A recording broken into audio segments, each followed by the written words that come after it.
ನಮಸ್ಕಾರ. ಈ ಫ್ರೀ ಕನ್ಸೆಂಟಿನ ಕೊನೆಯ ವಿಡಿಯೋ ಇದು.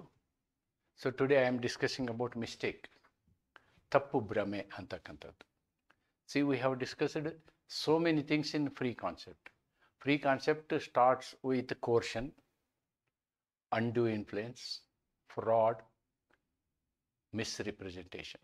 We have considered all this. We have considered ಕೋರ್ಷನ್, ಒತ್ತಡ, ಅಂಡು ಇನ್ಫ್ಲೂಯೆನ್ಸ್, ಅವಶ್ಯಕಿಲ್ಲದಂತಹ ಒಂದು ಪ್ರಭಾವ, ಮೂರನೇದ್ದು ಫ್ರಾಡ್, ವಂಚನೆ, ಮೋಸ, ನಾಲ್ಕನೇದ್ದು ಮಿಸ್ರಿಪ್ರೆಸೆಂಟೇಷನ್. ಮಿಸ್ರಿಪ್ರೆಸೆಂಟೇಷನ್ ಅಂತಂದರೆ ತಪ್ಪಾಗಿ ಪ್ರತಿಪಾದಿಸುವುದು. ಆದರೆ ಇದು ತಪ್ಪಾಗಿ ಪ್ರತಿಪಾದಿಸುವುದೇ ಬೇರೆ, ಅಂದರೆ ಅದರಿಂದ ಇನ್ನೊಬ್ಬನಿಗೆ ತೊಂದರೆ ಆಗುತ್ತೆ. ಇಲ್ಲಿ ತಪ್ಪೇ ಆಗಿಬಿಟ್ಟಿರ್ತದೆ. Mistake happens. So mistakes are various types, especially English jurisprudence, whatever is there, it is developed actually. So there were so many conflicting judgments in English jurisprudence, one opposing the other. But ಅದೆಲ್ಲದನ್ನು ನೋಡಿಕೊಂಡು English ಜ್ಯೂರಿಸ್ಪ್ರುಡೆನ್ಸ್ stabilise ಆದಮೇಲೆ, ಆ stabilise ಆದಂತಹ ಕಾನ್ಸೆಪ್ಟನ್ನು ನಾವೇನು ಮಾಡಿದ್ದೀವಿ, ನಮ್ಮ ಈ ಒಂದು ಸೆಕ್ಷನ್ 20, 21, 22ನಲ್ಲಿ ತೆಗೆದುಕೊಂಡು ಬಂದಿದ್ದೀವಿ. So I am restricting my discussion only with Indian situation. I am not going into, because that is not the that's not prescribed for the syllabus. Therefore, let us not jump into all those things for the purpose of avoiding confusion. So we will start what is meant by mistake. So ಮಿಸ್ಟೇಕ್ಸ್ನ 3 category ಮಾಡಿದ್ದೀವಿ ನಾವು. ಅದರಲ್ಲಿ ಒಂದನೇ category ಬಂದು ಕಲಮು 20, section 20. The first one talks about section 20. What section 20 says? What section 20 says? Both parties will do mistake. Both parties. There is a contract, party A, party B in a contract. So because both the parties do a mistake. If both the parties do a mistake, there is no contract at all, because there is no consensus ad idem. Section 13. Section 13 ಇಲ್ಲ ಅಂದಾಗ ಕಾಂಟ್ರಾಕ್ಟೇ ಇಲ್ಲ. Section 13 ಇರಬೇಕು ಕಾಂಟ್ರಾಕ್ಟಲ್ಲಿ. ಮತ್ತು ಮುಕ್ತವಾದಂತಹ section 13 ಇರಬೇಕು. ಸಮ್ಮತಿ ಹೆಂಗಿರಬೇಕು? ಮುಕ್ತವಾಗಿರಬೇಕು. ಇಲ್ಲಿ ವಿಷಯನೇ ಇಲ್ಲ. ದೇರ್ ಇಸ್ ನೋ, ನೀವು ಏನು ಅಂದ್ಕೊಂಡಿದ್ದೀರಿ ನಿಮ್ಮ ಇಬ್ಬರದು ತಪ್ಪು ವಿಷಯ, ಹಾಗಾಗಿ ಅಲ್ಲಿ ಕಾಂಟ್ರಾಕ್ಟ್ ಇರೋದಿಲ್ಲ ಅನ್ನೋದನ್ನು ನಾವು ಸೆಕ್ಷನ್ 20ಯಲ್ಲಿ ಹೇಳ್ತೀವಿ. C, both parties mistaken about the essential fact. About the essential fact. Underline the word essential fact. The contract is void. The contract is void. What exactly the section says? I have put the section here. ಹೆಂಗೆ section ಏನು ಹೇಳುತ್ತೆ ಅನ್ನೋದನ್ನು ಇಟ್ಟಿದ್ದೀನಿ. ಅದರ ಸಾರಾಂಶ ನೀವು ಪರೀಕ್ಷೆಯಲ್ಲಿ ಬರೆದ್ರೆ ಸಾಕು. ಸೆಕ್ಷನ್ 20 ಏನು ಹೇಳುತ್ತೆ ಅಂದರೆ, agreement void where both parties are under the mistake of matter of fact. ವಿಷಯದ ಬಗ್ಗೆ ಇಬ್ಬರಿಗೂ ತಪ್ಪು ಗ್ರಹಿಕೆ ಇದ್ದರೆ ಅದು ಕಾಂಟ್ರಾಕ್ಟೇ ಅಲ್ಲ. ವಾಯ್ಡ್ ಅಬ್ ಇನಿಷಿಯೋ, ವಾಯ್ಡ್ ಆಬ್ ಇನಿಷಿಯೋ.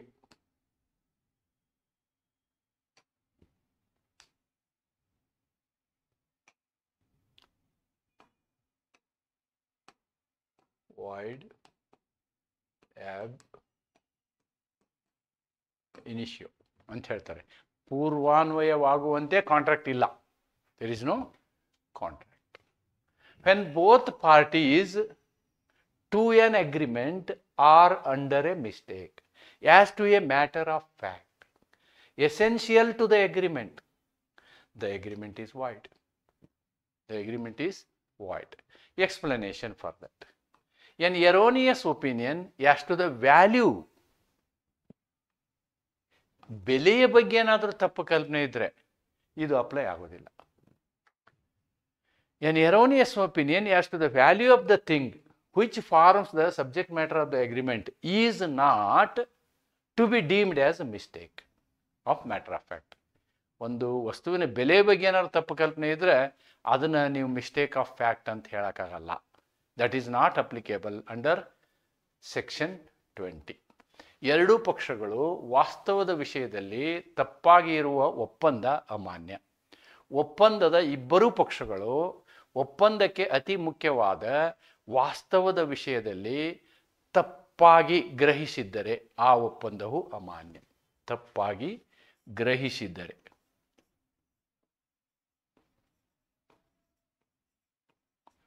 ಆ ಒಪ್ಪಂದವು ಅಮಾನ್ಯ. ಒಪ್ಪಂದದ ವಿಷಯವಾಗಿರುವ ವಸ್ತುವಿನ ಮೌಲ್ಯದ ಬಗ್ಗೆ ಏನಾದ್ರು ತಪ್ಪಿದ್ರೆ, ಅದರ ವ್ಯಾಲ್ಯೂ ಬಗ್ಗೆ ಏನಾದ್ರು ತಪ್ಪಿದ್ರೆ ಅದನ್ನು ನಾವು ವಾಸ್ತವದ ವಿಷಯದಲ್ಲಿ ತಪ್ಪು ಎಂದು ಪರಿಗಣಿಸುವುದಿಲ್ಲ. They will not consider it as a mistake of fact. Will not consider it as a mistake of fact. ಇದು section 20 talks about mistake of fact. Mistake of fact. Very important is mistake of fact by A and B parties to the contract.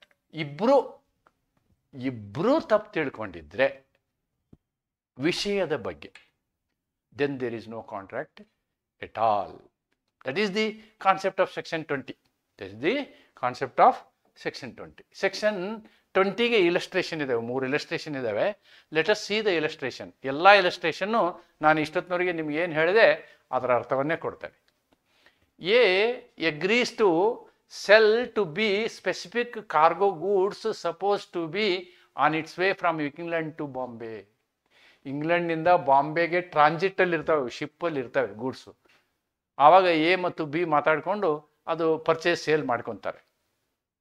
It turns out that before the day of bargain, ಇವರು ಕಾಂಟ್ರಾಕ್ಟನ್ನು ಸಹಿ ಮಾಡೋಕ್ಕಿಂತ ಮೊದಲು ship conveying the cargo had been cost away and goods have been last. ಆ ವಸ್ತುಗಳು ಇನ್ನೂ ಇವತ್ತು contract ಮಾಡ್ಕೋತಾ ಇದ್ದಾರೆ ಅಂದರೆ ಇದ್ರ ಹಿಂದಿನ ದಿವಸನೇ ಆ ವಸ್ತುಗಳೇ ಕಳೆದು ಹೋಗ್ಬಿಟ್ಟಿದ್ದಾವೆ. ನೀದರ್ ಪಾರ್ಟಿ ವಾಸ್, ಇಬ್ಬರಿಗೂ ಗೊತ್ತಿಲ್ಲ, neither party was aware of these facts. Therefore the agreement is void. The agreement is void. ನೋಡಿ, ಎ ಇಂಗ್ಲೆಂಡಿನಿಂದ ಬಾಂಬೆಗೆ ಬರುತ್ತಿರುವ ನಿರ್ದಿಷ್ಟ ಸರಕುಗಳನ್ನು ಬಿಗೆ ಮಾರಲು ಒಪ್ಪಿಕೊಳ್ಳುತ್ತಾನೆ. ಆದರೆ ಸರಕು ಸಾಗಿಸುತ್ತಿದ್ದ ಹಡಗು ವ್ಯವಹಾರದ ದಿನಾಂಕಕ್ಕಿಂತ ಮುಂಚೆ ಸಮುದ್ರದಲ್ಲಿ ಮುಳುಗಿ ಸರಕುಗಳು ಕಳೆದು ಹೋಗಿದ್ದವು. ಈ ವಿಚಾರವು ಇಬ್ಬರಿಗೂ ತಿಳಿದಿರಲಿಲ್ಲ. ಒಪ್ಪಂದವು ಅಮಾನ್ಯ. ಒಪ್ಪಂದವು ಅಮಾನ್ಯ. ನೋಡಿ, ಮಿಸ್ಟೇಕ್ ಆಫ್ ಫ್ಯಾಕ್ಟ್ ಅಂದ್ರೆ ಇದು. Second one, A agrees to buy from B a certain horse. It turns out that the horse was dead at the time of bargain, though neither party was not aware. ಇಬ್ಬರಿಗೂ ಅದು ಗೊತ್ತಿರಲಿಲ್ಲ. Agreement is white. Same ಅದೇ ಥರ A B ಇಂದ ಒಂದು ಕುದುರೆಯನ್ನು ಕೊಂಡುಕೊಳ್ಳಲು ಒಪ್ಪಿಕೊಳ್ಳುತ್ತಾನೆ. ಆದರೆ ವ್ಯವಹಾರದ ಸಮಯದಲ್ಲಿ ಕುದುರೆ ಸತ್ತು ಹೋಗಿತ್ತು, ಆದ್ದರಿಂದ ಕಾಂಟ್ರಾಕ್ಟ್ ಆಗಿಲ್ಲ ಅಂತ. There is no contract. A being entitled to an estate for life of B agrees to sell it to C. B was dead at the time of agreement. ನೋಡಿ, ಅಗ್ರಿಮೆಂಟ್ ಆಗೋದಕ್ಕಿಂತ ಮೊದಲು ಬಿ ಸತ್ತು ಹೋಗ್ಬಿಟ್ಟಿರ್ತಾನೆ. But both parties were ignorant of the fact. So agreement is void. So agreement is void. ಈ agreement ಆಗೋದಕ್ಕಿಂತ ಮೊದಲು ಆ ವ್ಯಕ್ತಿನೇ ಸತ್ತು ಹೋಗ್ಬಿಟ್ಟಿರ್ತಾನೆ. These are the citations given. ಇದನ್ನೇ ಪ್ರಶ್ನೆ ಕೇಳ್ತಾರೆ ನಿಮಗೆ. Questions may be asked like this also. Then unilateral mistake. ನೋಡಿ, I have discuss section 20. Skipped 21. I will come back to 21 afterwards. Now I am discussing section 22. Section 22 ಅಂದರೆ ಇಬ್ಬರಲ್ಲಿ ಒಬ್ಬನೇ party mistake ಮಾಡಿದರೆ it is not void, it is voidable. ನೆನ್ಪಿಟ್ಕೊಡ್ರಿ, mistake by one party only, contract not voidable. Contract not voidable. It is not voidable at all. It is a binding mistake. I have made a mistake in the beginning. ಇದು ಇಬ್ಬರಲ್ಲಿ ಒಬ್ಬರು ತಪ್ಪು ಮಾಡಿದರೆ ಇನ್ನೊಬ್ಬರು ತಪ್ಪು ಮಾಡಿಲ್ಲ ಅಂತಂದರೆ ಅಂಥ ಕಾಂಟ್ರಾಕ್ಟು ಅಮಾನ್ಯ ಆಗೋದಿಲ್ಲ ಅಂಥೇಳಿ ಸೆಕ್ಷನ್ 22 ಹೇಳುತ್ತೆ. ಸೆಕ್ಷನ್ನ ಬರೆದಿದ್ದೀನಿ ಇಲ್ಲಿ. Section 22, contract caused by mistake of one party to a matter of fact. To a matter of fact. A contract is not voidable merely because it was caused by one of the parties to it being under a mistake as to the matter of fact. ಆ ವಿಷಯದ ಬಗ್ಗೆ ಒಬ್ಬ ವ್ಯಕ್ತಿ ತಪ್ಪು ಕಲ್ಪನೆ ಮಾಡ್ಕೊಂಡಿದ್ರು, ತಪ್ಪಾಗಿ ತಿಳ್ಕೊಂಡಿದ್ರು, ಇನ್ನೊಬ್ಬ ವ್ಯಕ್ತಿ ಸರಿಯಾಗಿ ತಿಳ್ಕೊಂಡಿದ್ರು. Then that contract is not void. It cannot be voidable. ಒಂದು ಪಕ್ಷ ವಾಸ್ತವದ ವಿಷಯದಲ್ಲಿ ತಪ್ಪು ಕಲ್ಪನೆಯಲ್ಲಿದ್ದುದರಿಂದ ಒಪ್ಪಂದ ಉಂಟಾದರೂ ಆ ಕಾರಣಕ್ಕೆ ಮಾತ್ರ ಒಪ್ಪಂದವನ್ನು ರದ್ದುಪಡಿಸಲಾಗುವುದಿಲ್ಲ. ಈ ಒಪ್ಪಂದ ಅನ್ನುವಂತಹ ಶಬ್ದದಲ್ಲಿ ಎಲ್ಲರೂ ನೀವು ಕರಾರು ಅಂತ ಬರೆಯೋದು ಒಳ್ಳೆಯದು. ಕರಾರು ಅನ್ನೋದನ್ನು ನಾವು ಉಪಯೋಗಿಸೋದು ಒಳ್ಳೆಯದು. That is the requirement. Next, section 21. Finally I am discussing section 21 here. Section 21 ಅಂತ ಯೂಸ್ಫುಲ್ ಅಲ್ಲ, ಓಕೆ, ಬಟ್ ಎಲ್ಲಿಯೂ ಪ್ರಶ್ನೆಗಳು ಬಂದಿಲ್ಲ. ಬಟ್ ಏನಿದೆ ಅನ್ನೋದನ್ನು ಒಂದ್ಸಲ ನೋಡಿಬಿಡೋಣ. Section 21, effect of mistakes as to ಲಾ.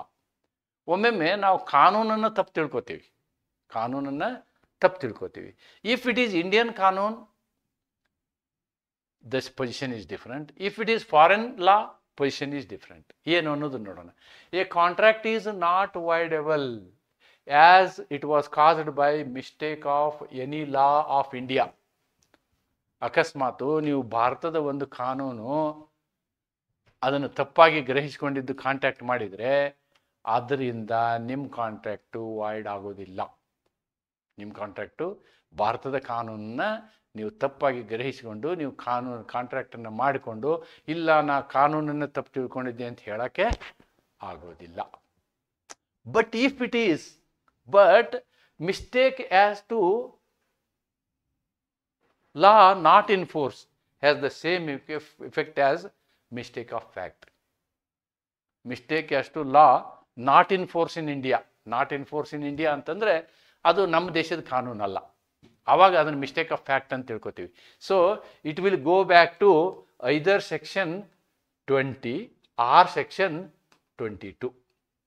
ಒಬ್ಬನೇ ತಪ್ಪು ಮಾಡಿದರೆ ಇಟ್ ಗೋಸ್ ಟು 22. ಇಬ್ಬರು ತಪ್ಪು ಮಾಡಿದರೆ ಇಟ್ ಗೋಸ್ ಟು 20. ಯಾವಾಗ? If it is not Indian law. If it is not mistake as to a law not in force in India, ಅಂದರೆ ಭಾರತದ ಕಾನೂನು ಅಲ್ಲ ಅಂತ. ಒಂದು illustration. A and B make a contract grounded on the erroneous belief that particular ಡೆಪ್ಟ್ is barred by Indian law of limitation. ಯಾವುದೇ ಒಂದು ಸಾಲದ ವ್ಯವಸ್ಥೆ ಇರುತ್ತಲ್ಲ, ಆ ಸಾಲದಿಂದ ಇಂಡಿಯನ್ ಲಿಮಿಟೇಷನ್ ಆ್ಯಕ್ಟ್ ಅದಕ್ಕೆ ಅನ್ವಯ ಆಗೋದಿಲ್ಲ ಅಂತ ತಿಳ್ಕೊಂಡು ನೀವು ಕರಾರು ಮಾಡಿಕೊಂಡಿದ್ದರೆ ದೆನ್ ಇಟ್ ಈಸ್ ವ್ಯಾಲಿಡ್. ಇಲ್ಲ ನಾನು ತಪ್ಪು ತಿಳ್ಕೊಂಡಿದ್ದೆ, ಲಿಮಿಟೇಷನ್ ಆ್ಯಕ್ಟನ್ನು ನಾನು ಹಿಂಗೆ ತಿಳ್ಕೊಂಡಿದ್ದೆ, ಅದು ಇದಕ್ಕೆ ಅಪ್ಲೈ ಆಗೋದಿಲ್ಲ ಅಂತ ತಿಳ್ಕೊಂಡಿದ್ದೆ ಅಂತ ಕಾರಣ ಹೇಳಿದರೆ ಕಾಂಟ್ರಾಕ್ಟು ಕ್ಯಾನ್ಸಲ್ ಆಗೋದಿಲ್ಲ. It's a meaning of that's it. ಭಾರತದಲ್ಲಿ ಜಾರಿ ಇರುವ ಕಾನೂನಿನ ಬಗ್ಗೆ ತಪ್ಪು ಕಲ್ಪನೆಯಿಂದ ಒಪ್ಪಂದ ಉಂಟಾದರೆ ಆ ಕಾರಣಕ್ಕೆ ಒಪ್ಪಂದವನ್ನು ರದ್ದುಪಡಿಸಲು ಸಾಧ್ಯವಿಲ್ಲ. ಆದರೆ ಭಾರತದಲ್ಲಿ ಜಾರಿಯಲ್ಲಿಲ್ಲದ ಕಾನೂನಿನ ಬಗ್ಗೆ ತಪ್ಪಾದ ಕಲ್ಪನೆ ಇದ್ದರೆ ಅದನ್ನು ವಾಸ್ತವದಲ್ಲಿ ತಪ್ಪಾದಂತೆ ಪರಿಗಣಿಸಲಾಗುತ್ತದೆ.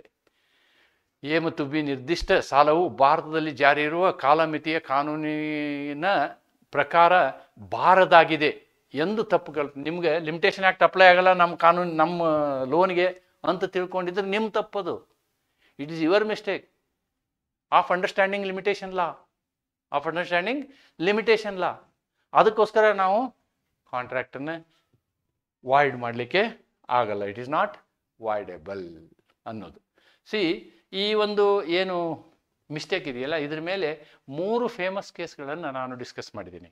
I have discussed 3 famous cases. Number 1, number 2, number 3. All are important. In avatar Singh book so many cases are given and so many cases he has discussed about the English jurisprudence and one conflicting the other. ನಾನು ಅವನ್ನೆಲ್ಲ avoid ಮಾಡಿ ನಮ್ಮ ಕಾನೂನಿಗೆ ನಮ್ಮ ಸೆಕ್ಷನ್ಗೆ void ಅಂತ ಹೇಳಲಿಕ್ಕೆ ಏನೇನು ಬೇಕು ಅಂಥ ಕೇಸ್ಗಳನ್ನ ಮಾತ್ರ ನಾನಿಲ್ಲಿ ನಿಮಗೆ ಪ್ರಸ್ತುತ ಮಾಡಿದ್ದೀನಿ. ಈ ಕೇಸ್ಗಳನ್ನ ನೀವು ಅರ್ಥ ಮಾಡಿಕೊಂಡ್ರೆ ಸಾಕು. First is Couturier versus Husty. Couturier versus Husty. ಏನಿವನು? A buyer entered into a contract with B to purchase a cargo of corn that was believed to be in transit from Salonika to England. Exactly illustration number 1. Unknown to both parties, the cargo had already been perished before the contract was made.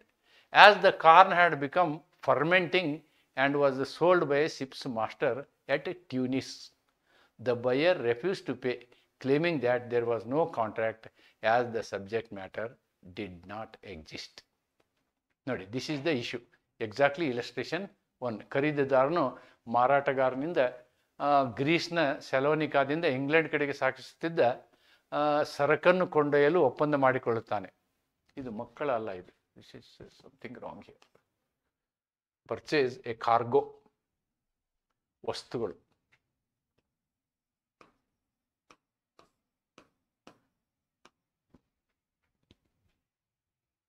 ಆದರೆ ಇಬ್ಬರಿಗೂ ತಿಳಿಯದಂತೆ ಆ ಸರಕು ಆಗಾಗಲೇ ನಾಶವಾಗಿತ್ತು. ಜೋಳವು ಹಾಳಾಗಿ ಹಡಗಿನ ಮಾಸ್ಟರ್ನು ಟ್ಯುನಿಸ್ನಲ್ಲಿ ಅದನ್ನು ಮಾರಿಬಿಟ್ಟಿದ್ದ. ಖರೀದಿದಾರನು ಹಣ ಕೊಡಲು ನಿರಾಕರಿಸಿದನು, ಏಕೆಂದರೆ ವಿಷಯ ವಸ್ತು ಒಪ್ಪಂದ ಮಾಡುವ ಸಮಯದಲ್ಲಿ ಅಸ್ತಿತ್ವದಲ್ಲಿದ್ದ ಕಾರಣದಿಂದ ಎಂದು ವಾದಿಸಿದನು. What the court will say? The same thing as illustration 1. Whether an agreement for the sale of goods which have already perished, unknown to both the parties, is valid and enforceable? The answer is no. The House of Lords held that the contract was void ab initio. ಹೇಳಿದ್ನಲ್ಲ ನಾನು ಅವಾಗ. Because the subject matter did not exist. ನೋಡಿ, ಒಂದು contract ಆಗ್ಬೇಕಂದ್ರೆ ಆ ಕಾಂಟ್ರಾಕ್ಟಿನ ವಿಷಯ ಇದೆಯಲ್ಲ ಅದು ಇರಬೇಕು. ಅದೇ ಇಲ್ಲ ಅಂದರೆ what is the meaning of contract? ಮದುಮಗಳು ಇಲ್ಲದೆ ಮದುವೆ ಸಾಧ್ಯ ಇಲ್ಲ. The buyer was not liable to pay the price since there was a common mistake.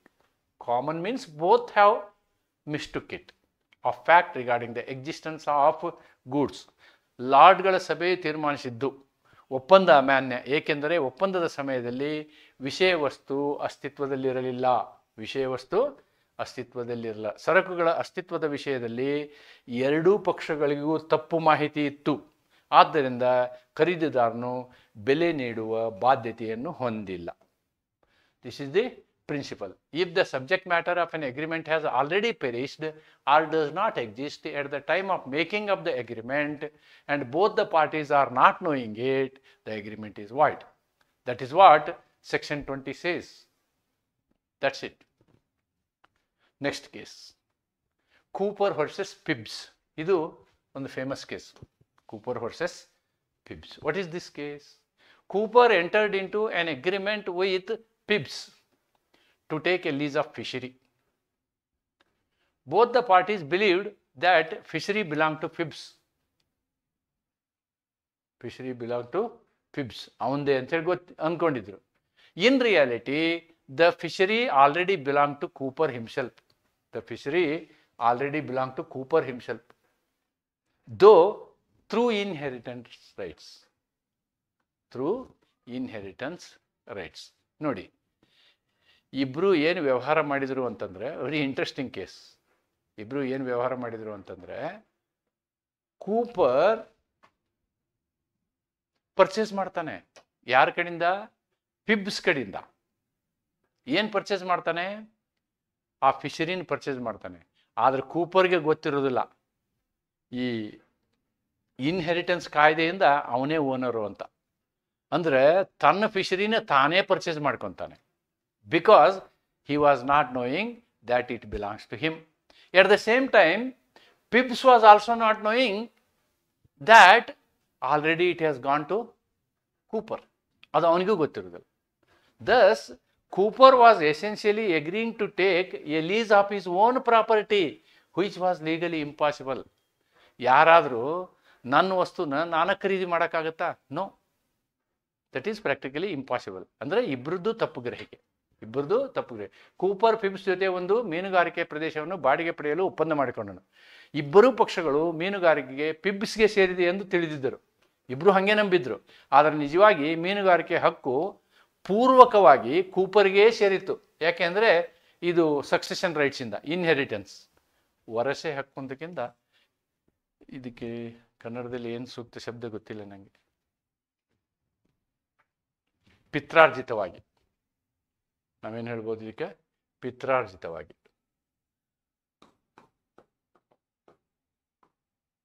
ಇವನಿಗೆ ಸೇರಬೇಕಿತ್ತು. ಅರ್ಥಾತ್ ಕೂಪರ್ ತನ್ನದೇ ಆಸ್ತಿಯನ್ನು ಬಾಡಿಗೆ ಕೊಡಲು ಒಪ್ಪಿದ್ದನು. ಇದು ಕಾನೂನಿಗೆ ವಿರುದ್ಧ. Whether an agreement entered in to a mutual mistake of fact ownership can be valid. The House of Lords held that the agreement was voidable, not automatically void, but capable of being set aside. Since there was a mutual mistake, ಇಬ್ಬರದು mistake ಇತ್ತು ಇದರಲ್ಲಿ. That is the issue. So ಕನ್ನಡದಲ್ಲೂ ಅದೇ same thing. ಅಂದರೆ principle both the cases are almost same. Legal principle, a contract based on common mistake of fact essential to the agreement is void and voidable. Parties cannot contract something which is legally impossible. This case again section 20 applies here, right? And the third case, Bell versus Lever Brothers. This is also an important case. ಈ ಮೂರು ಕೇಸಲ್ಲಿ ನೀವು ಯಾವುದೋ 2 case ಬರೆದ್ರೂ ಸಾಕು, 1 case ಬರೆದ್ರೂ ಸಾಕು. Section 20 ಏನಿದೆ ಇದರಲ್ಲಿ facts ಏನಿದೆ ನೋಡಿ. Liver brothers Limited employed Bell and Snelling as the directors of a subsidiary company in Africa. This is also one of the very interesting cases. But this case is negative. ಎರಡು positive case ಇದೆ, ಇದು negative case ಇದೆ. Later Lever Brothers decided to terminate their services before the agreed term. ಇಲ್ಲಿ ಏನಾಗಿರುತ್ತೆ ಅಂದರೆ ಇವರಿಬ್ಬರನ್ನು ಕೆಲಸಕ್ಕೆ ಸೇರಿಸ್ಕೊಂಡಿರ್ತಾರೆ. ಸೇರಿಸ್ಕೊಂಡಾಗ ಒಂದು agreement ಮಾಡ್ಕೊತಾರೆ. ಆ ಅಗ್ರಿಮೆಂಟ್ ಪ್ರಕಾರ ಅವರು ಕೆಲಸ ಮಾಡಬೇಕು. ಆದರೆ ಮಧ್ಯದಲ್ಲಿ ಏನಾಗುತ್ತೆ ಅಂತಂದರೆ ಅವರಿಗೆ ಆ ಕಂಪ್ನಿನ ಕ್ಲೋಸ್ ಮಾಡಬೇಕಾಗುತ್ತೆ. ಯಾರಿಗೆ? ಈ ಕಂಪ್ನಿಯವರಿಗೆ. ಆದರೆ ಆ ಏನು ಕೆಲಸ ಲಿವರ್ ಬ್ರದರ್ಸ್ ಏನಿರ್ತಾರಲ್ವ, ಅವರು ಆ ಕಂಪ್ನಿಯಿಂದ ತುಂಬ ಲಾಭನೂ ಮಾಡ್ಕೊಂಡ್ಬಿಟ್ಟಿರ್ತಾರೆ. ಆ ಕಂಪ್ನಿಯಿಂದ ಲಾಭ ಮಾಡ್ಕೊಂಡಿದ್ದು ಇದೆಯಲ್ವಾ, ಆ ವಿಷಯ ಹೆಂಗಿರುತ್ತೆ ಅಂದರೆ ಅದು ಕಂಪ್ನಿಗೆ ಗೊತ್ತಾದರೆ ಅವ್ರನ್ನ ಡಿಸ್ಮಿಸ್ ಮಾಡ್ಬೋದು. That was the situation. ಆದರೆ ಅದು ಅಲ್ಲದೇ ಇನ್ನೊಂದು ಅಗ್ರಿಮೆಂಟ್ ಇರುತ್ತೆ ಇವ್ರದ್ದು. ಏನು ಅಗ್ರಿಮೆಂಟು? ಇವ್ರನ್ನ ತೊಗೊಂಡ್ರೆ ಅಕಸ್ಮಾತ್ ಮಧ್ಯದಲ್ಲೇ ನಿಮ್ಮನ್ನು ಕಿತ್ತಾಕ್ತೀವಿ ಅಂದರೆ ಅವ್ರಿಗೆ ಕಾಂಪೆನ್ಸೇಷನ್ ಕೊಡಬೇಕು. ಕಾಂಪೆನ್ಸೇಷನ್ ಕೊಟ್ಟು ತೆಗಿಬೇಕು, ಹಂಗೆ ತೆಗಿಯಕ್ಕೆ ಬರೋಂಗಿಲ್ಲ. That is the agreement. ಅಗ್ರಿಮೆಂಟಲ್ಲಿ 2 ಕ್ಲಾಸ್. ಒಂದು ಕ್ಲಾಸ್ ಏನು, ನೀವು ಪ್ರೀಮೇಚರ್ ಆಗಿ ತೆಗೆದ್ರೆ ನಿಮಗೆ ನಾವು ಕಾಂಪೆನ್ಸೇಷನ್ ಕೊಡಬೇಕು. ಒಂದು ವೇಳೆ ನೀವು ಮಿಸ್ಸಿಪ್ ಏನಾದ್ರು ಮಾಡಿದರೆ ನಾವು ನಿಮ್ಮನ್ನು ಡಿಸ್ಮಿಸ್ ಮಾಡ್ಬೋದು. ಎರಡೂ ಇರುತ್ತೆ. ಈಗ ಈ ಹಿನ್ನೆಲೆಯಲ್ಲಿ ಕೇಸ್ ನೋಡೋಣ. They entered in to a compensation agreement paying Bell and Snelling a large sum of amount for severance. ಅವ್ರನ್ನ ತೆಗೆದು ಹಾಕೋಕ್ಕೆ ಸಾಕಷ್ಟು ದುಡ್ಡು ಕೊಟ್ಟರು. ಆಫ್ಟರ್ ಪೇಮೆಂಟ್ ಇದೆಲ್ಲ ಕೊಟ್ಟು ಅವ್ರನ್ನ ತೆಗೆದು ಹಾಕಿದ ಮೇಲೆ ಗೊತ್ತಾಯಿತು, Lever Brothers discovered that Bell and Snelling had previously committed serious breach of duty misconduct which would have allowed them for termination. ಸಾಕಷ್ಟು ದುಡ್ಡು ಮಾಡ್ಕೊಂಡ್ಬಿಟ್ಟಿದ್ದಾರೆ ಅವ್ರ ಕಂಪ್ನಿನಲ್ಲಿ. ಅವ್ರನ್ನ ಟರ್ಮಿನೇಟ್ ಮಾಡ್ಬೋದಿತ್ತು ಇವ್ರು, ಏನೂ ಕೊಡ್ಲಾರ್ದೆ. ಅದಕ್ಕೆ ಕೇಸ್ ಹಾಕ್ತಾರೆ ಅವರು. Lever Brothers start to recover the money. ಈಗ ಕೇಸ್ ಹಾಕ್ತಾರೆ, arguing that the compensation agreement was void due to common mistake. ನಾವೇನು ಅವ್ರಿಗೆ ಕಾಂಪೆನ್ಸೇಷನ್ ಕೊಟ್ಟಿವಲ್ಲ, ಅದು ಕಾಮನ್ ಮಿಸ್ಟೇಕಿಂದ ಅದು ವಾಯ್ಡ್ ಆಗಿದೆ, ಅದಕ್ಕೆ ಇದನ್ನು ತೆಗೆದು ಹಾಕಿ ಅಂಥೇಳಿ ಅವರು ಕೋರ್ಟ್ಗೆ ಹೋಗ್ತಾರೆ. So that they want to recover the amount which is given as a compensation. Lever Brothers Limited ಆಫ್ರಿಕಾದ ಉಪಕಂಪನಿಯಲ್ಲಿ ಬೆಲ್ ಮತ್ತು ಸ್ನೆಲ್ಲಿಂಗ್ ಅವರನ್ನು ನಿರ್ದೇಶಕರನ್ನಾಗಿ ಮಾಡಿದ್ದರು. ನಂತರ ಅವಧಿ ಮುಗಿಯುವ ಮೊದಲೇ ಅವರ ಸೇವೆಯನ್ನು ಕೊನೆಗೊಳಿಸಲು ನಿರ್ಧರಿಸಿದರು. ಈ ಕಾರಣಕ್ಕಾಗಿ ಬೆಲ್ ಮತ್ತು ಸ್ನೆಲ್ಲಿಂಗ್ ಅವರಿಗೆ ಪರಿಹಾರ ರೂಪದಲ್ಲಿ ಹೆಚ್ಚು ಹಣವನ್ನು ಸಂದಾಯ ಮಾಡಿದರು. ನಂತರ ಲಿವರ್ ಬ್ರದರ್ಸ್ ಅವರಿಗೆ ತಿಳಿಯಿತು. ಏನು ತಿಳಿಯಿತು? ಬೆಲ್ ಮತ್ತು ಸ್ನೆಲ್ಲಿಂಗ್ ಹಿಂದೆಯೇ ಗಂಭೀರ ಕರ್ತವ್ಯವನ್ನು ನಡೆಸಿದ್ದರು. ಇದು ಅವರನ್ನು ಪರಿಹಾರ ನೀಡದೆ ತೆಗೆಯಬಹುದಾಗಿತ್ತು. ಹೀಗಾಗಿ ಇವರು ಕೊಟ್ಟಂತಹ ಕಾಂಪೆನ್ಸೇಷನ್ ಏನಿದೆಯಲ್ಲ ಅದು ತಪ್ಪು ಗ್ರಹಿಕೆಯಿಂದ ಆಗಿದೆ ಎಂದು ಕೋರ್ಟ್ಗೆ ಕೇಸ್ ಹಾಕಿದರು. That is what is the fact. Now what the court has, whether a contract can be avoided on the ground of common mistake where the mistake relates not to the existence of the subject matter but only quality of rights. ನೋಡಿ, ಇಲ್ಲಿ subject matter ಬಗ್ಗೆ ಏನೂ mistake ಆಗಿಲ್ಲ. ಇಬ್ಬರದು mistake ಆಗಿದ್ದು ಅವ್ರದ್ದು quality of service ಬಗ್ಗೆ. Quality of service ಇವ್ರಿಗೆ ಗೊತ್ತಿರಲಿಲ್ಲ. ಆದ್ದರಿಂದ ಒಪ್ಪಂದದ ವಿಷಯದ ಅಸ್ತಿತ್ವ ಬಗ್ಗೆ ಅಲ್ಲದೆ ಕೇವಲ ಅದರ ಗುಣಮಟ್ಟ ಅಥವಾ ಹಕ್ಕುಗಳ, ನೀವು ಸೆಕ್ಷನ್ 20 ಎಕ್ಸ್ಪ್ಲನೇಷನ್ ನೋಡಿ. ಎಕ್ಸ್ಪ್ಲನೇಷನ್ ಏನಿದೆ, ನೀವು ವ್ಯಾಲ್ಯೂ ಮೇಲೆ, ರೇಟ್ ಮೇಲೆ ನೀವು ವಾಯ್ಡ್ ಮಾಡೋಕ್ಕೆ ಬರಲ್ಲ. ಸಬ್ಜೆಕ್ಟ್ ಮ್ಯಾಟ್ರೇ ತಪ್ಪು ಗ್ರಹಿಕೆ ಆಗಿರಬೇಕು ಅಂತ ಆ ಒಂದು ಪ್ರಿನ್ಸಿಪಲ್ನ, ಆ ಎಕ್ಸ್ಪ್ಲನೇಷನ್ಗೆ ಇದು case. So now the House of Lords held that the contract was valid. No, you cannot remove. A common mistake will render an agreement void only if the mistake is about a fundamental fact, material fact, actual fact, essential to the agreement. Here, the mistake was about the existence of the subject matter, the contract and compensation existed, but only about their compensation was necessary. Here, mistake was not about existence of subject matter. It was only about compensation. Therefore, the compensation agreement was not valid and Lever Brothers could not recover the amount. ಲಾರ್ಡ್ನ ಸಭೆಗಳು ತೀರ್ಮಾನಿಸಿದ್ದು ಒಪ್ಪಂದವು ಮಾನ್ಯ. ಸಾಮಾನ್ಯ ತಪ್ಪಿನಿಂದ ಒಪ್ಪಂದವು ಅಮಾನ್ಯವಾಗುವುದೆಂದಾದರೂ ಇದ್ದರೆ ಅದು ಒಪ್ಪಂದಕ್ಕೆ ಅತಿ ಮುಖ್ಯವಾದ ವಾಸ್ತವ ವಿಷಯವಾಗಿರಬೇಕು. ಇಲ್ಲಿ ಒಪ್ಪಂದಕ್ಕೆ ಸಂಬಂಧಪಟ್ಟಂಥ ವಾಸ್ತವ ವಿಷಯ ಅಲ್ಲ ಅದು. ಇಲ್ಲಿ ತಪ್ಪು ವಿಷಯ ವಸ್ತುತ್ವಿನ ಅಸ್ತಿತ್ವ ಕುರಿತದ್ದಲ್ಲ, ಬದಲಿಗೆ ಪರಿಹಾರ ನೀಡುವ ಬಗ್ಗೆ. ಇಲ್ಲಿರುವಂಥದ್ದು ಪರಿಹಾರ ನೀಡುವ ಅಗತ್ಯವಿತ್ತೇ ಇಲ್ಲವೆಂಬುದರ ಕುರಿತು. ಹೀಗಾಗಿ ಪರಿಹಾರ ಒಪ್ಪಂದವು ಅಮಾನ್ಯವಲ್ಲ, ಲಿವರ್ ಬ್ರದರ್ಸ್ ಹಣವನ್ನು ಹಿಂಪಡೆಯಲು ಸಾಧ್ಯವಿಲ್ಲ ಅಂತಕ್ಕಂಥದ್ದನ್ನು ಇಲ್ಲಿ ಹೇಳಲಾಗುತ್ತೆ. So legal principle, a common mistake will make a contract void only if it concerns a fundamental fact without which contract could not exist. ಒಂದು ವೇಳೆ ಆ ವಿಷಯ ಇರಲಿಲ್ಲ ಅಂದ್ರೆ ಕಾಂಟ್ರಾಕ್ಟ್ ಇರಲ್ಲ ಅಂತ. Mistake as to quality or advantage is cannot avoid the contract. So again section 20 explanation. ಇದು ಒಪ್ಪಂದವು ಅಮಾನ್ಯವಾಗಬೇಕೆಂದರೆ ಸಾಮಾನ್ಯ ತಪ್ಪು ಅತಿ ಮುಖ್ಯವಾದ ವಾಸ್ತವ ವಿಷಯದ ಕುರಿತಾಗಿ ಇರಬೇಕು, ಇಬ್ಬರು ತಪ್ಪು ಮಾಡಿರಬೇಕು ಅನ್ನೋದು. ಇಲ್ಲಿ ಅವರು ಏನು ಫ್ರಾಡ್ ಮಾಡಿದ್ರು ಅದಕ್ಕೂ ಇವ್ರು ಕಾಂಪೆನ್ಸೇಷನ್ ಕೊಡುವಂಥ ನಿರ್ಧಾರಕ್ಕೂ ಸಂಬಂಧನೇ ಇಲ್ಲ. ಆದ್ದರಿಂದ ಇಲ್ಲಿ ಏನು ಮಾಡಿದರು, this was also treated as A valid contract. ಎರಡು ವಾಯ್ಡ್ ಕಾಂಟ್ರಾಕ್ಟ್ ಬಗ್ಗೆ ಹೇಳಿದ್ದೀನಿ, ಒಂದು ವ್ಯಾಲಿಡ್ ಕಾಂಟ್ರಾಕ್ಟ್. ನೀವೇನು ನೋಡಬೇಕು, ಎರಡರಲ್ಲಿ ಒಂದನ್ನು ಇದು ಒಂದನ್ನು ಬರೆದ್ರೆ ಸಾಕು ಪರೀಕ್ಷೆಯಲ್ಲಿ. So now I am trying to conclude completely about free consent. Entire free consent ವಿಷಯವನ್ನು ನಾನಿಲ್ಲಿ ನಿಮ್ಮ ಮುಂದೆ ಕನ್ಕ್ಲೂಡ್ ಮಾಡ್ತಾ ಇದ್ದೀನಿ. ಏನು ಅಂತಂದರೆ, where consent is obtained by coercion, undue influence, fraud, misrepresentation, right? And finally mistake, right? Here this is section 18, misrepresentation, section 17, fraud, section 16, undue influence, section 15, coercion, section 14 free consent, section 13 consent. Nodi. So all these things and ultimately we have covered section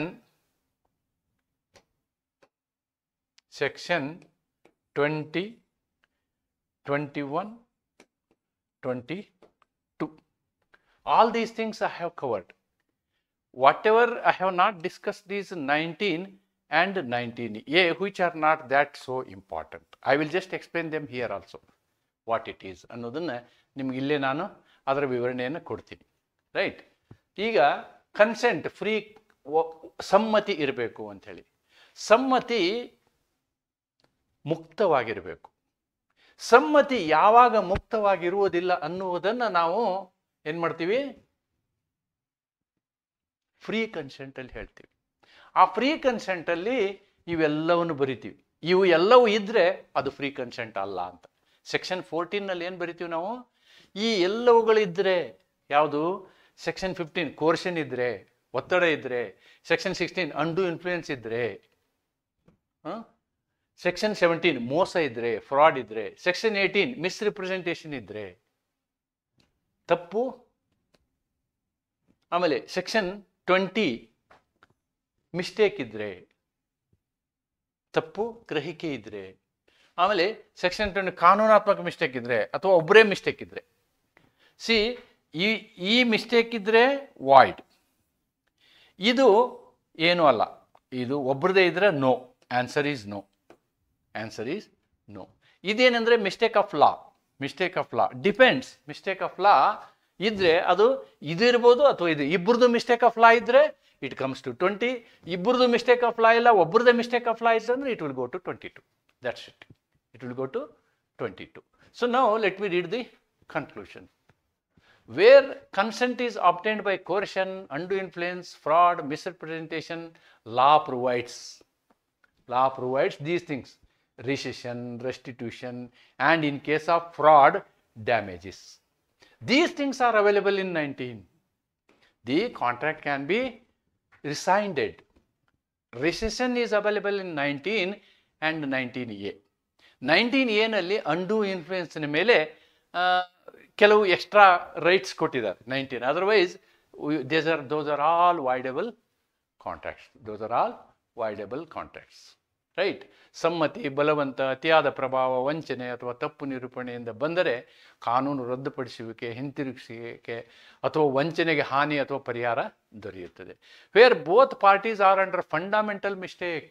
ನೋಡಿ, if they are under fundamental mistake 19 ಪ್ರಶ್ನೆ ಬರುವುದಿಲ್ಲ. 19 ಪ್ರಶ್ನೆ ಬರುವುದಿಲ್ಲ. ಅದಕ್ಕೆ 19 ಆದಮೇಲೆ 20 ಕೊಟ್ಟಿರೋದು. It is void only. It is void only. There is no agreement at all. There is no agreement at all. So this is about free consent. Though free consent ಏನಾಗಿದೆ ಪರೀಕ್ಷೆನಲ್ಲಿ what is free consent explain ಅಂತ ಬರೀತಾರೆ. ಆವಾಗ ನೀವು ಬ್ರೀಫಾಗಿ ಎಲ್ಲ ಬರೆದ್ರೂ ಆಗುತ್ತೆ. But ಎಷ್ಟೋ ಸಂದರ್ಭದಲ್ಲಿ ಫ್ರಾಡ್ ಅಂದ್ರೇನು ಸಪ್ರೇಟ್ ಕೇಳಿದ್ದಾರೆ, ಮಿಸ್ಟೇಕ್ ಅಂದ್ರೇನು ಸಪ್ರೇಟ್ ಕೇಳಿದ್ದಾರೆ, ದೆನ್ ಮಿಸ್ರಿಪ್ರೆಸೆಂಟೇಷನ್ ಅಂದ್ರೇನು ಸಪ್ರೇಟ್ ಕೇಳಿದ್ದಾರೆ, ಅಂಡು ಇನ್ಫ್ಲೂಯೆನ್ಸ್ ಅಂದ್ರೇನು ಸಪ್ರೇಟ್ ಕೇಳಿದ್ದಾರೆ. ಅದಕ್ಕೆ ಎಲ್ಲದಕ್ಕೂ ಒಂದೊಂದು ವಿಡಿಯೋಗಳನ್ನ ಮಾಡಿದ್ದೀನಿ ನಾನು. ಅದನ್ನೊಂದು ಸಮರೈಸ್ ಮಾಡಿಕೊಂಡು ಸಮರಿನ ನೀವು ಈ ರೀತಿ ಇಟ್ಕೊಂಡ್ರೆ ಬಹಳ ಒಳ್ಳೆಯದು ಅಂತ ಹೇಳ್ತಾ ನಾ ಈ ಒಂದು ವಿಡಿಯೋನ, ಅಂದರೆ ನಿಮ್ಮ ಯೂನಿಟ್ 2ಗೆ ಸಂಬಂಧಪಟ್ಟಂತಹ ಫ್ರೀ ಕನ್ಸೆಂಟ್ಗೆ ಸಂಬಂಧಪಟ್ಟಂತಹ ವಿಡಿಯೋನ ಇಲ್ಲಿಗೆ ಕ್ಲೋಸ್ ಮಾಡ್ತೀನಿ. ಹೆಚ್ಚು ಕನ್ನಡ ಮಾಧ್ಯಮ ವಿದ್ಯಾರ್ಥಿಗಳಿಗೆ ನನ್ನ ಈ ಕ್ಲಾಸು ಉಪಯೋಗ ಆಗಲಿ ಅಂತಕ್ಕಂಥದ್ದು ನನ್ನ ಒಂದು ಆಶಯ. ದಯವಿಟ್ಟು ನಿಮ್ಮ ಕಮೆಂಟ್ಗಳನ್ನು ಕಮೆಂಟ್ ಬಾಕ್ಸ್ಗಳಲ್ಲಿ ಹೇಳಿ ಮತ್ತು ನಿಮ್ಮ ಹೆಚ್ಚು ಮಿತ್ರರಿಗೆ ಈ ನನ್ನ ಪಾಠದ ಸದುಪಯೋಗ ಪಡೆದುಕೊಳ್ಳಿಕ್ಕೆ ನೀವು ಅವರನ್ನು ಈ ಒಂದು ಸಬ್ಸ್ಕ್ರಿಪ್ಷನ್ ಮಾಡಲಿಕ್ಕೆ ಹೇಳ್ಬೋದು ಅಂತ ಹೇಳ್ತಾ ಇವತ್ತಿನ ಈ ವಿಡಿಯೋನ ಇಲ್ಲಿ ಮುಕ್ತಾಯಗೊಳಿಸ್ತೀನಿ. ನಮಸ್ಕಾರ.